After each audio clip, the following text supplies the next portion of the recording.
Are you ready to accelerate the growth of your business? Welcome to the Revenue Growth Podcast. This is the place for business owners, sales leaders, and marketing professionals to get ideas and inspiration to drive exponential revenue growth. Each week, you'll get actionable insights from the world's leading marketing and sales thought leaders and practitioners. Are you ready to grow? Let's join our host, Daryl Amy, author of Revenue Growth Engine.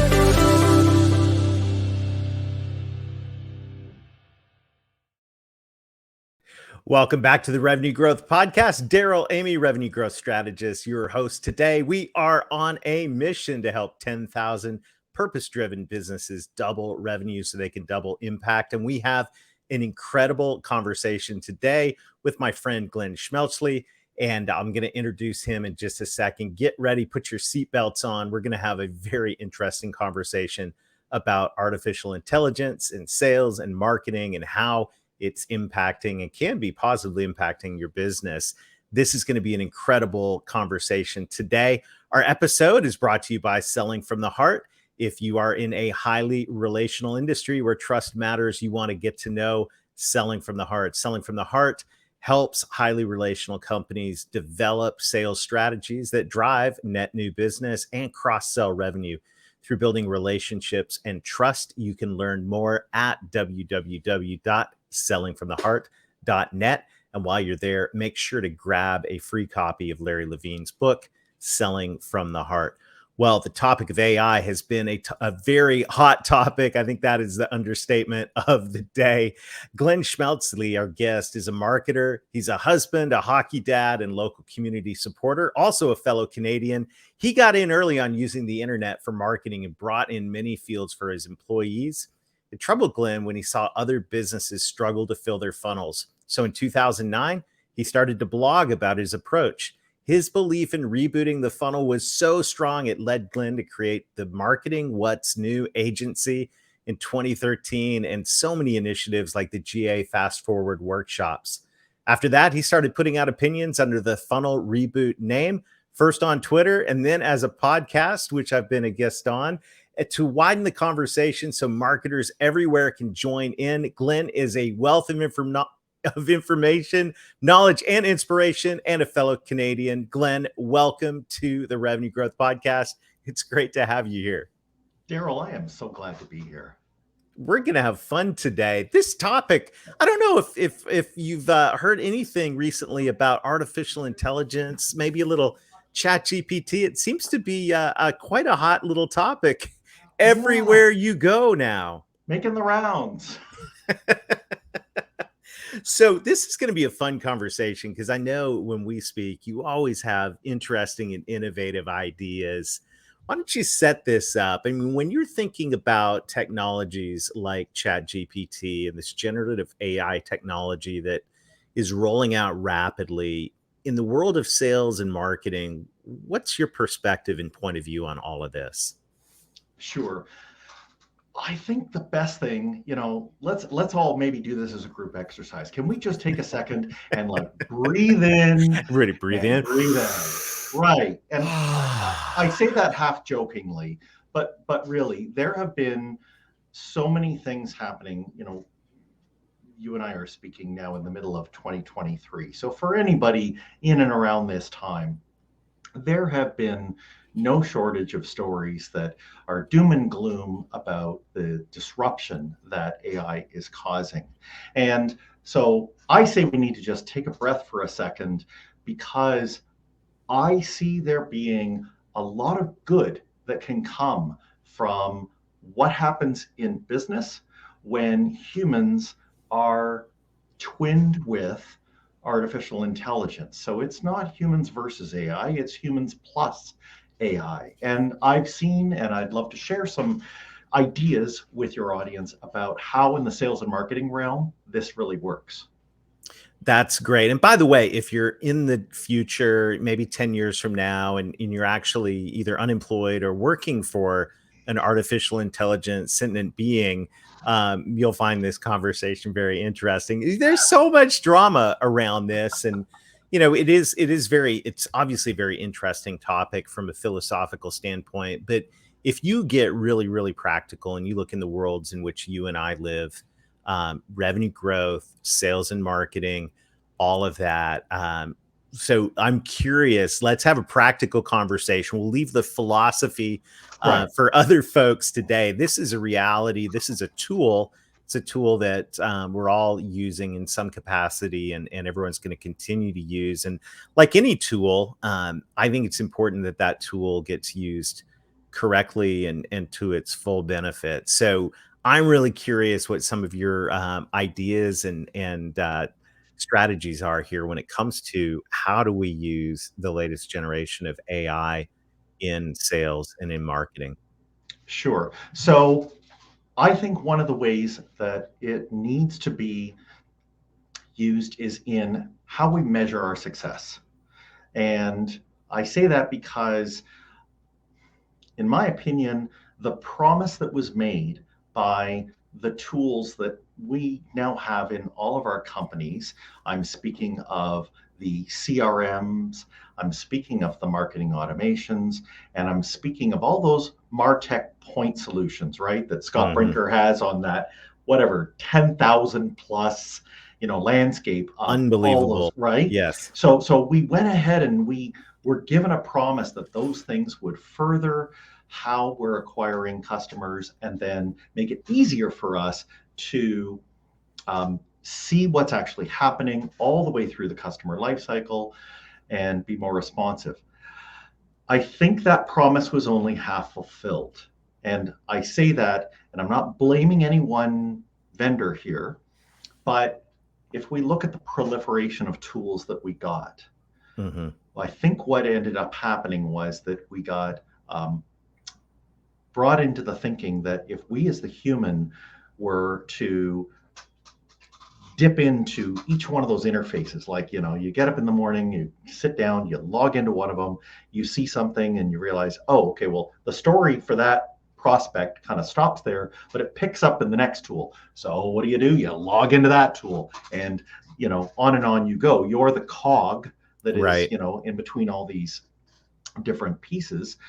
And we now are like inundated with a whole bunch of silos that Hmm. is relying on us and our notoriously faulty human memories and Hmm. our notoriously bad math skills to really understand how we can help that one prospect, but writ large, how we can help all of them.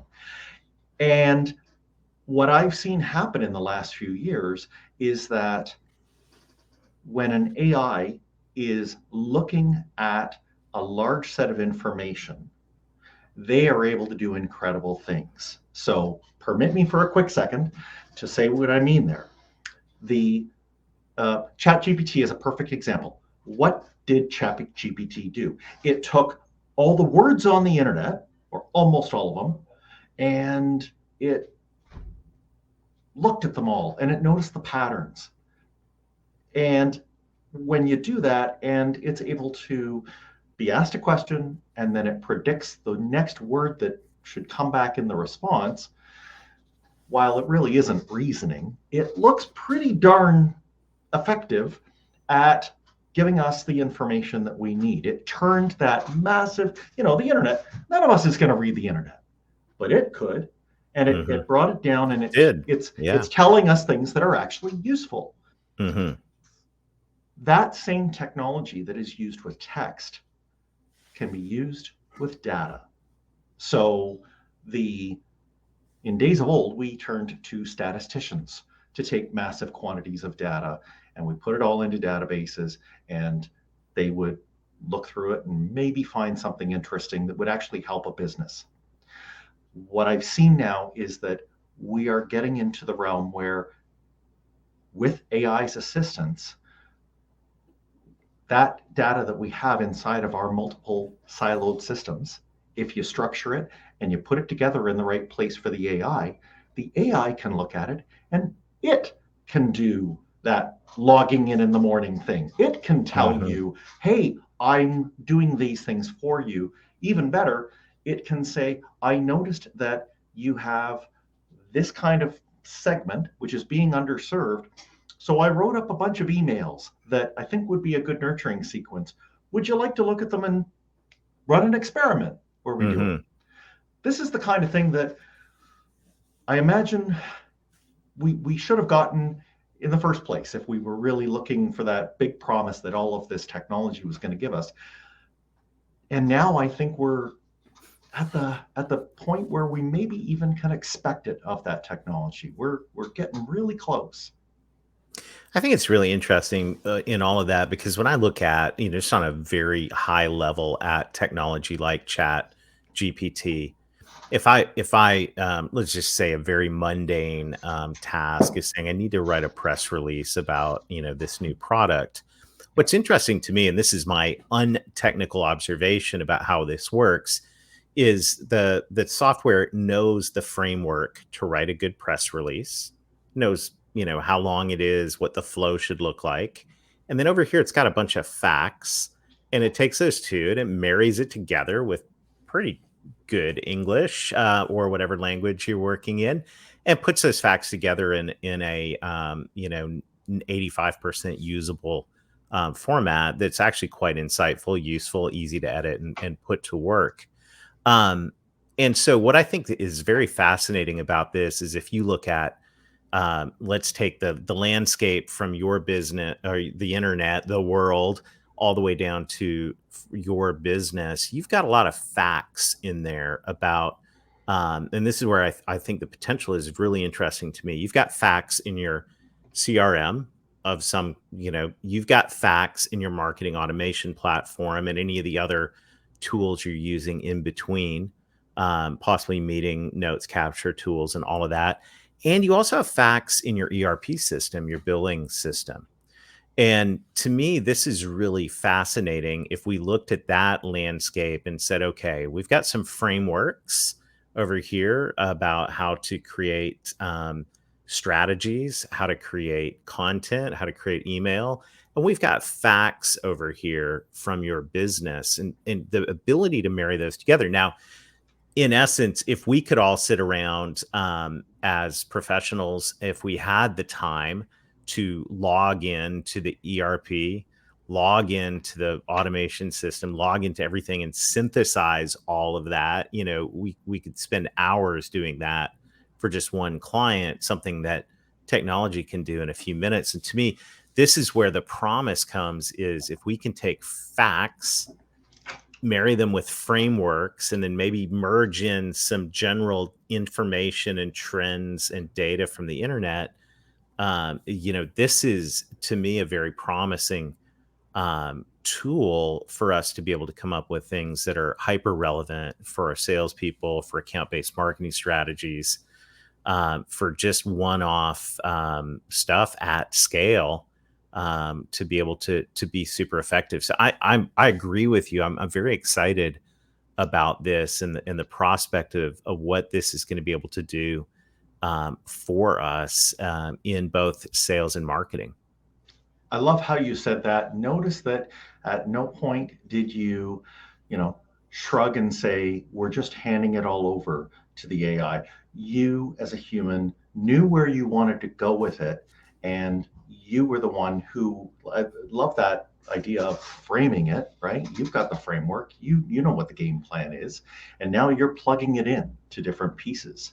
Some of them it'll be ready for today. Some we might need another 6, 12, 18 months before that technology is simple enough that we can use it. But if you look now, you can, your readiness for when we reach that point is going to be way ahead of your competitors. Yeah, it is very fascinating. Of course, it brings up all kinds of questions about privacy.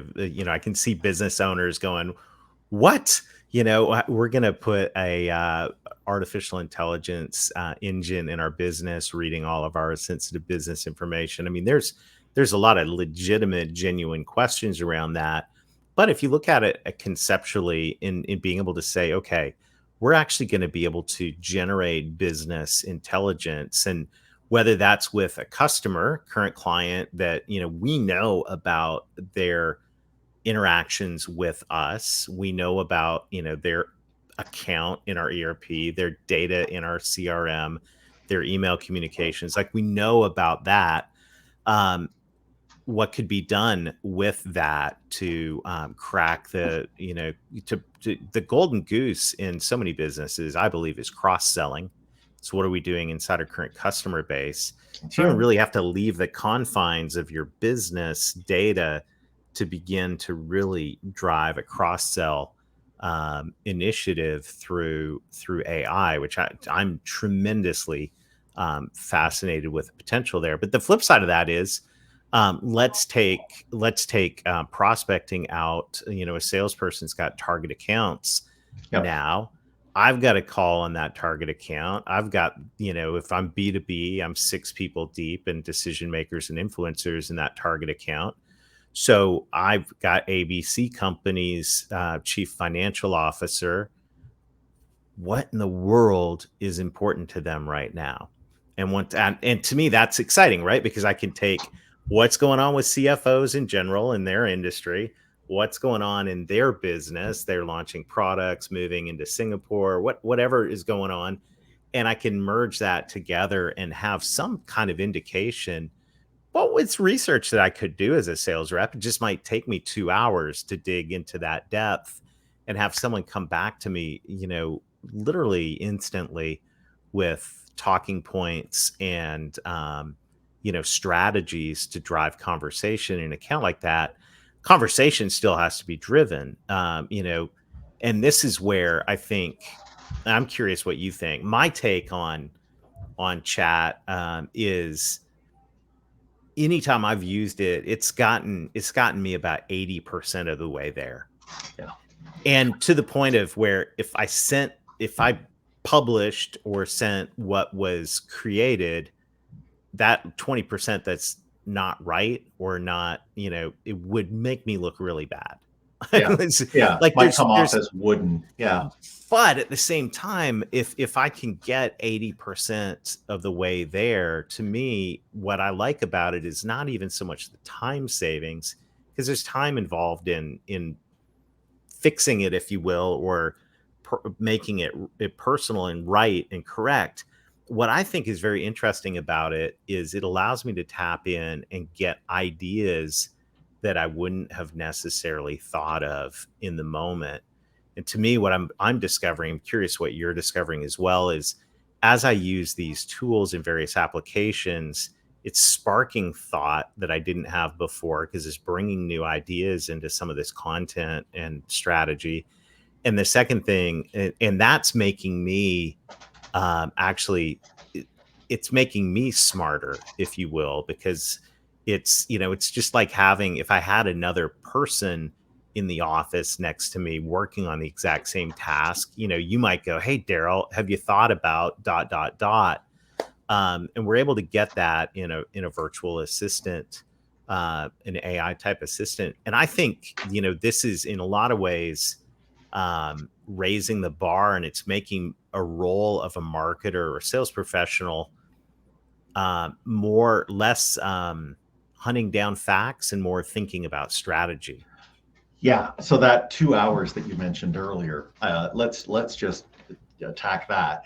Mhm. The truth is that we do have a lot of, let's say, we have sufficient information if we're doing the right things on sufficient information to be able to handle that conversation that we're going to have with that targeted account.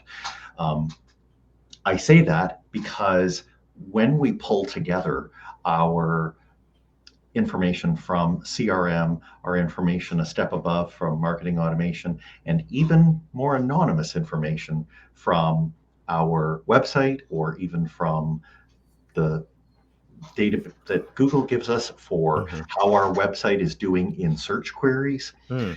Um, what I have found is that obviously respecting privacy, let me allay people's concern about how much work this is going to be and how it can be automated. The systems that are out there, they are really good at crunching down data and just making educated guesses, Mhm. even if there's holes in the data. Mm-hmm. They're extremely good at kind of sensing an overall pattern and just getting to, like you said, that 80%. Maybe there's a bit of fuzziness. There's even this term, that they describe as when the AI will hallucinate and kind of not correctly, get the context behind something. Right. But they'll put most of it in there, and that's actually that's a boon for us as sales and marketers. Why? Because it means that even if we have a couple of hundred customers, that information that's in our internal systems that we have, for example, obtained the client's permission. We have things that say to them, look, we would like to treat you like you. And Mm-hmm. we don't want to give a one size fits all product or service here. If you're cool with that, you know those terms, then that information can be given to an AI. And when it crunches it down so that we, look at that conversation, I would say we're reaching the point quite quickly where instead of 2 hours of us hunting and pecking in systems, in 2 minutes, we have asked our internal AI, how should I approach this conversation? And it looks at the other customers that are like this target account, and it says, here's what I've noticed. These seem to be the things that matter. We then, as a thinking, reasoning human, look down, maybe further curated a little, and then we have that conversation. And it really will get us farther than, so Bob, I see you're a golfer. Right. Wow. It just brought up so many. I so want to be a golfer, Glenn. I tried so hard and I just Yeah, can't. I am a So lousy golfer too. so I digress, but if you think about all this, I'm thinking now in terms of like you're talking about here, the data that's available. And if you're a marketer, or if you lead a company and you've got marketers on your team and you have access to things like Google Analytics, for example. I mean, talk about an overwhelming amount of data. And then you just layer in all the different data sources from all the different platforms that you're in right now. And you're trying to figure out, it's that old thing. I know 50% of my marketing's working. I just don't know which 50%, right? And as much as that was the joke from like 4 decades ago, it's not that untrue. It's still true today in a lot of ways. And I think we went from maybe 3 or 4 decades ago having zero data to having so much data now that it can feel almost impossible to spot the trends and see what's really working. As a AI, I human, think, has potential there. That's it. As a human, actually, we're beyond hope. And I'll slay a myth here that I think we were brought into with, the 20th century mass marketing consciousness. If I'm speaking to B2B people out there, they do understand that, we use terms like the different touches that you have with a prospect, your digital marketing mainly, the fact that they may be signified as a lead and then a marketing qualified lead and a sales accepted lead and a sales and on it goes. The myth there is that by using these cutesy labels and trying to simplify how someone comes to make a serious decision on behalf of themselves and their colleagues for their business by choosing your company, I'm sorry, but human beings are more complicated than just being reduced to those labels. Mm-hmm. And so we only ever use them as a model. And there's a guy named George Box that said all models are wrong, but some are useful. Mm-hmm. So they had limited usefulness for us. But when we're trying to represent how human beings, especially in B2B, come to make a purchase decision and then go through the experience with your company and, the different points of happiness and anger that they have, along that, and then truly appreciating that value that we get from them, it's way more data points than those simple little tables and dashboards can represent. But they're not beyond the ability of AI to understand what is all happening there, or at least make some much better guesses than we can about what's happening there. And that's where I'm trying to take people, is that you need to have that data for the AI to be able to tell you stuff back, but you're also going to have to let go a little bit, because it's going to tell you things that will conflict with your simple linear funnel mentality. And this is like a move from us. Remember in physics they had Newton, and for a couple hundred years he kind of had some basics of how the world or the universe worked, and then Einstein came along. And was Newton wrong? Yeah, he was wrong about a number of things. And Einstein, we had to get ourselves into a whole new reality there. And they keep coming out and telling us about the new things that we're actually discovering, and how we have to slough off those older concepts that we had when they have ceased to serve their usefulness. Yeah. So the same is going to be true in sales and marketing, and we have to go with the flow, man. Well, it's an interesting time to be alive. It's an interesting time to be in the whole business development side of things. And Glenn, this has just been a very fascinating conversation. And I want to keep this conversation going. I don't think this is the last time you and I will talk about this on the podcast, because this is moving very, very quickly. As we wrap up, I'm just curious, how can people get more of Glenn Schmelzle in their life? Thanks. I'm pretty reachable on places like LinkedIn, or if they happen to use Twitter, Instagram, things like that. They can look for Hey Glenn S. But we'll include links for those there on all those social platforms. And I would just leave them with the parting thought that they want to, be asking their teams and asking themselves, am I tracking the information that will one day be needed by an AI, will be needed by systems that can tell me more of what's going on? Am I tagging the things that matter to my business, that I lay awake at night going, okay, how many of those do we have at this point?